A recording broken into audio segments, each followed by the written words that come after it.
Veillons à avancer. Veillons à avancer. Et puis il y a des gens qui sont assis, qui n'avancent pas. Dieu merci, il y en a qui sont venus devant. Mais vous voyez, il y a de petites choses que nous sommes souvent incapables de faire. Et nous demandons à nos dirigeants de grandes et de grosses choses. Le Seigneur passe par la simple petite chose de notre vie pour faire changer les choses. Nous, chrétiens, d'abord catholiques, quelle est la qualité du tissu de nos relations?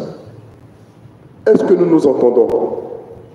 Est-ce que nous aimons faire ensemble les choses? Est-ce que nous sommes disciplinés? Ça commence d'abord par là. Si nous le sommes, nous verrons qu'il y aura une certaine dynamique qui sortira de notre vivre ensemble. Et cette dynamique contaminera forcément. Et si on part au-delà de la religion chrétienne catholique, combien de chrétiens sommes-nous en Côte d'Ivoire?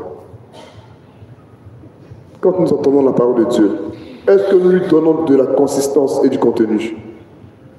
Est-ce que nous vivons comme des chrétiens? C'est d'abord ça que nous devons regarder. Si nous donnons du contenu et de la consistance à la parole de Dieu dans notre vie de chrétien, la Côte d'Ivoire ressuscitera. La Côte d'Ivoire vivra mieux qu'elle ne l'a fait déjà. Le malaise de la Côte d'Ivoire, c'est d'abord toi, mon frère. C'est d'abord moi. Ce n'est pas tant les dirigeants. Si les dirigeants font et que nous disons que notre Dieu nous a donné des prescriptions, et ces prescriptions ne sont pas gauches, parce qu'elles sont éternelles. Et si nous vivons en tenant compte de ces prescriptions, si nous vivons de l'amour, de la vérité, de l'honnêteté, nous verrons que notre Côte d'Ivoire ressuscitera. Parce qu'elle est malade, c'est de notre faute. Nous avons donc besoin, frères et sœurs, de regarder cette première lecture et de la prendre en notre compte et de dire, Seigneur, sauve ton peuple. Mais il est là, il nous tend la main et il a besoin que chacun de nous fasse l'effort. Donc chacun regarde dans sa vie, qu'est-ce qui ne correspond pas à la parole de Dieu? À Sainte-Anne, essayons de regarder le nombre que nous sommes. Dans le secteur de Port-Bréus, nous étions 6 paroisses. Imaginons que ces 6 paroisses, pour tous les secteurs de Grand Bassam, nous en avons 7. Donc regardez un peu. 7 fois 6, ça fait 42. Donc, ne serait-ce que ce petit calcul-là, 42 paroisses. On va dire peut-être 1000 chrétiens pour arrondir, pour trouver quelque chose. Donc, 42 000 chrétiens dans le diocèse de Grand Bassam seulement. Nous avons 15 diocèses en Côte d'Ivoire. Je fais des choses de manière caricaturée. Donc, 42 fois 15. Regardez le nombre que nous sommes. Ça, c'est les catholiques.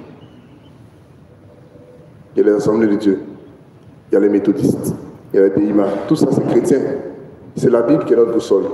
Si nous vivons de la Bible, notre Côte d'Ivoire ressuscitera.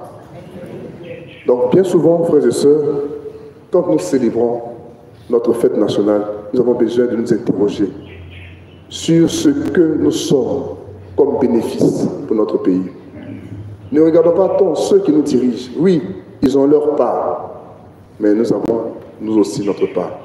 Demandons au Seigneur de nous aider pour que ce 7 août 2024, nous puissions le passer en regardant notre vie. Qu'est-ce que moi j'apporte à mon pays? Le royaume de Dieu est comparable à une graine de moutarde. Elle est petite, elle prend le temps, mais elle arrive à féconder. Le petit geste que nous poserons, qui est bon aujourd'hui, même si nous ne le voyons pas de notre vécu, il portera du fruit, tel le royaume de Dieu dans le monde. Demandons au Seigneur de nous aider pour que nous puissions faire notre part dans ce pèlerinage de la Côte d'Ivoire. Amen.